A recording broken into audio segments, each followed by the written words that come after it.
Segundo livro dos Reis, capítulo 4, do verso 3 e o 4, que diz assim: Então disse ele: Vai, pede para ti vasos emprestados a todos os teus vizinhos, vasos vazios, não poucos.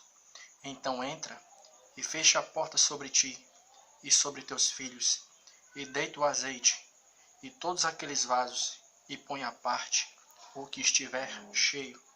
Segundo o livro dos Reis, capítulo 4, verso 4 e o verso 3. Segundo o livro dos Reis, capítulo 4, o verso 3 e o verso 4, que a gente acabou de ler, né? Então esse trecho bíblico aqui vai estar fazendo menção do exato momento em que Eliseu ele dá aquele direcionamento para que a viúva enviasse seus filhos até as casas dos vizinhos e cada um deles emprestasse alguns vasos para que Eliseu operasse ali aquele milagre da multiplicação de azeite.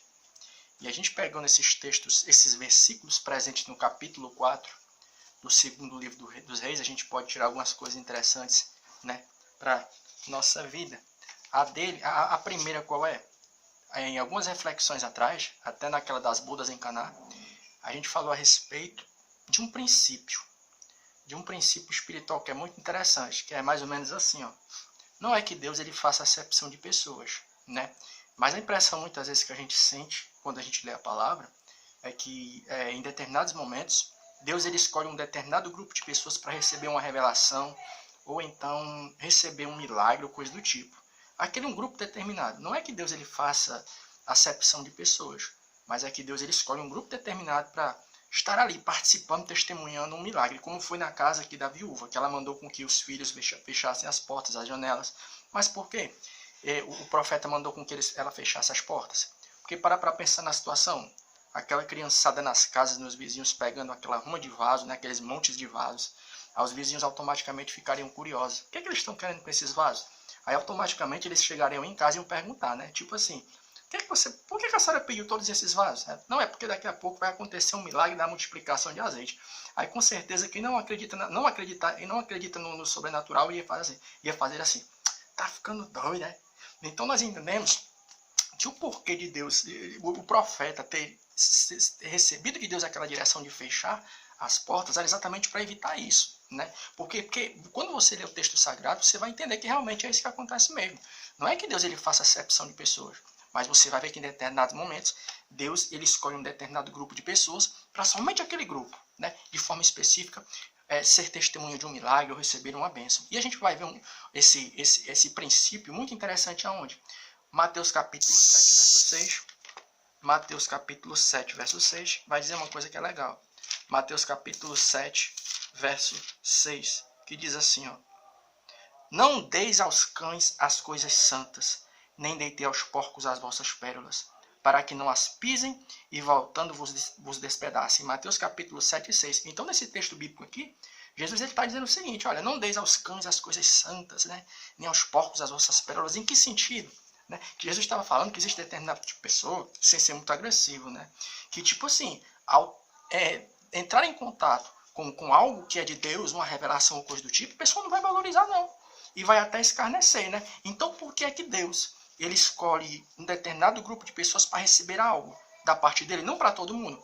Um dos princípios está aqui. É porque Jesus entende pela sua palavra, que nem todo mundo vai valorizar, né, a revelação divina. Alguns vão escarnecer, vão fazer pouco, né, não vão valorizar, como ele disse aqui no capítulo 7, verso 6 de Mateus. Outro texto que é muito interessante. Por que é que Deus ele escolhe um determinado grupo de pessoas, somente aquele grupo, para receber algo da parte de Deus e nem todo mundo? Mateus capítulo 11, 25, que diz assim: Naquele tempo respondeu Jesus: Graças te dou, Pai, Senhor dos céus e da terra, que ocultastes essas coisas aos sábios instruídos e revelaste aos pequeninos. O verso 25 do capítulo 11 de Mateus. Porque é que Deus escolhe um determinado grupo de pessoas, somente para aquele grupo receber algo da parte dele, que foi o que aconteceu com a família da viúva, fecha as portas, para evitar com que os curiosos venham. Por quê? Porque Deus ele entende que existem pessoas que quando recebem algo da parte de Deus não são humildes. E Deus escolhe as pessoas mais humildes, os pequeninos e as pequeninas, para receber algo da parte dele. Repetindo o verso 25 do capítulo 11 de Mateus. Naquele tempo respondeu Jesus dizendo: Graças te dou, Pai, Senhor dos céus e da terra, que ocultaste essas coisas aos sábios instruídos e revelaste aos pequeninos, os pequeninos da casa da viúva. E outro texto que é muito interessante, Salmo 25:14. Salmo 25:14. Salmo 25:14. Salmo 25:14, que diz assim, ó: o segredo do Senhor é para os que o temem, e ele lhe fará saber o seu conserto. O segredo do Senhor é para os que o temem. O verso 14 do capítulo 25 de Salmos. Por que é que Deus escolhe um determinado grupo de pessoas para receber algo? E não todo mundo, para ser testemunha de um milagre ou receber uma revelação, como foi no caso da família da viúva. O segredo do Senhor é para os que o temem. Então Deus escolhe as pessoas que são tementes a Ele para receber, né, algo da parte dele. E é interessante que a gente, seguindo um pouco no versículo, o que é que a gente vai estar vendo? É que conforme a multiplicação do azeite ia acontecendo, os vasos que eram cheios, eles eram colocados de lado. Vamos repetir aqui a leitura. Segundo o livro dos Reis, o que é que acontecia com os vasos que eram cheios de azeite? Lembrando que o azeite, tanto no Velho como no Novo Testamento, é um símbolo do Espírito Santo. Segundo o livro dos Reis, capítulo 4. O capítulo 4, o verso 4, que diz assim, ó: e todos aqueles vasos, põe à parte o que estiver cheio. E os vasos que estiverem cheios, coloca à parte, ou seja, separa, vai colocando ali. O azeite vai enchendo o vaso e você vai separando, né? É interessante que a gente já tinha falado numa reflexão anterior que o azeite é um símbolo do Espírito Santo. E conforme os vasos iam sendo cheios, os vasos iam sendo separados, né? Aí a gente estava lembrando de uma coisa que é interessante. Lá no capítulo 6, o verso 3 do livro de Atos dos Apóstolos, você vai estar vendo uma coisa interessante. Quando a igreja vai criar ali a situação de um determinado tipo de cargo eclesiástico, que era o do diaconato. Os diáconos, um dos pré-requisitos qual era para a pessoa ocupar o cargo de diácono? Era a pessoa ser cheia do Espírito Santo. E quando você vai para Lucas capítulo 24, cheio do azeite, cheio do Espírito Santo. E quando você vai para Lucas 24:49, Jesus vai dizer assim, ó: e não sair daqui, não vos ausenteis desse local da cidade, sem que antes vocês sejam o quê? Revestidos de poder.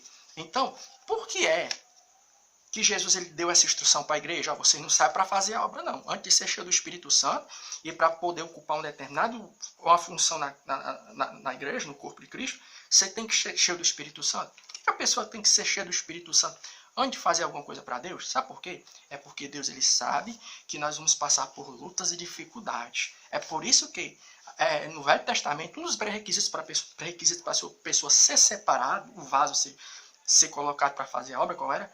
Era ser cheio do Espírito Santo. Mas por quê? Porque Deus ele sabia que você, o cristão, a cristã, vai passar por muitas lutas. E se você não tiver cheio e tiver cheia da presença dele, e o ser cheio do Espírito Santo, não é para você se achar mais espiritual que os outros. Olha, eu sou mais cheio do Espírito Santo, mais cheio do que você. Não é para isso, não. É para poder você suportar os baques, as lutas e os impactos que vêm até você, sem você negar a Cristo. Vamos somente ler o capítulo 24, porque foi interessante essa comparação, né? Os vasos que eram cheios eram colocados de lado. Ó, Lucas capítulo 24, 49. Olha o que Jesus vai dizer. Não é você ser cheio do Espírito Santo para ficar desfazendo dos outros, né? Tipo, uma vaidade espiritual. Eu sou mais cheio do que você, porque o Espírito Santo é mais espiritual. Não, não é para isso, não. Você tem que ser cheio do Espírito Santo, para que quando as lutas vierem, você passar pelas dificuldades sem negar o nome de Cristo. Lucas 24:49, que diz assim: e eis que sobre vós envio a promessa de meu Pai. Ficai, porém, na cidade de Jerusalém, até que do alto sejais revestido de poder. Não sai para fazer nada, não. Sem antes você ser cheio e ser cheio do Espírito Santo. Atos capítulo 6, verso 3. Olha o que é que o texto vai dizer. Atos 6, verso 3. A gente lembra de umas coisas, mas de outras não. Um dos pré-requisitos para a pessoa ocupar uma determinada função na casa de Deus, qual era?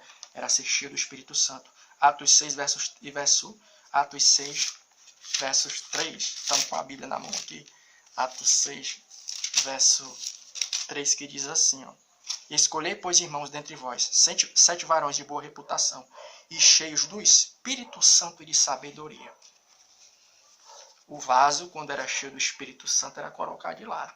E eu e você, nos dias de hoje, para a gente poder fazer alguma coisa para o papai ser separado, primeiramente você tem que ser cheio do quê? Do Espírito Santo. Para que quando as coisas vierem até você, você não retroceda na caminhada. Amém.